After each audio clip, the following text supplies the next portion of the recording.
TikTok is one of the most popular social media platforms among young people, boasting over 1 billion monthly active users worldwide. So it is perhaps no surprise that many of the acronyms and slang terms which emerged on, or have been amplified by the platform, are now crossing over into the mainstream.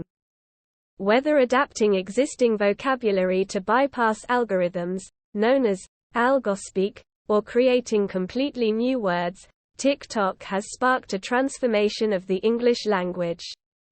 With a medley of acronyms, abbreviations and neologisms. For example, the phrase, $la bean, to mean lesbian, came about because TikTok's text-to-speech feature pronounces $la bean, a way of writing lesbian that users believe will evade content moderation, as $la bean. Meanwhile, quiet quitting, which refers to the rejection of hustle culture and a reclaiming of work-life balance, first took off on TikTok in a video by content creator Ziad Khan. A wealth of new slang has grown from the app and begun to cross over into other media and even, in some cases, everyday speech, said Jennifer Dorman, expert linguist at language learning platform Babbel. Mark Zuckerberg is facing an uphill battle in his quest to make Instagram the go-to video platform.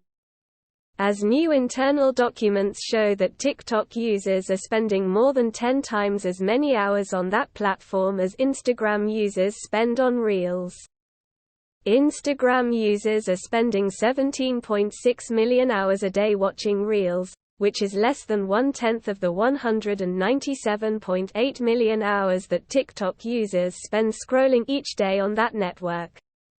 According to one document, the document, which was reviewed by The Wall Street Journal, was published in August internally and showed that Reels engagement had been falling, dropping 13.6% over the previous 4 weeks, and that most Reels users have no engagement whatsoever.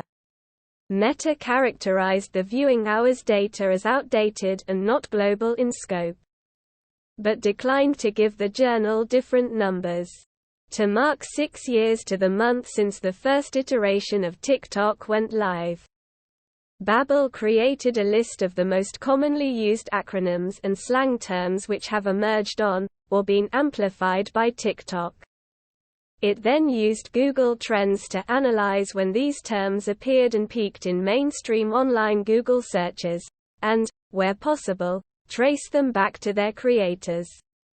Babbel found that, as time has passed, TikTok's influence on the English language has grown. Each generation leaves their mark on the language and changes the language, often by creating new slang based on shared cultural references and sources, said Dorman. Nowadays, with social media and streaming platforms, Gen Z and millennials have countless cultural sources at their fingertips. An example of a shared cultural reference point entering slang is the use of the word heather, often used on TikTok.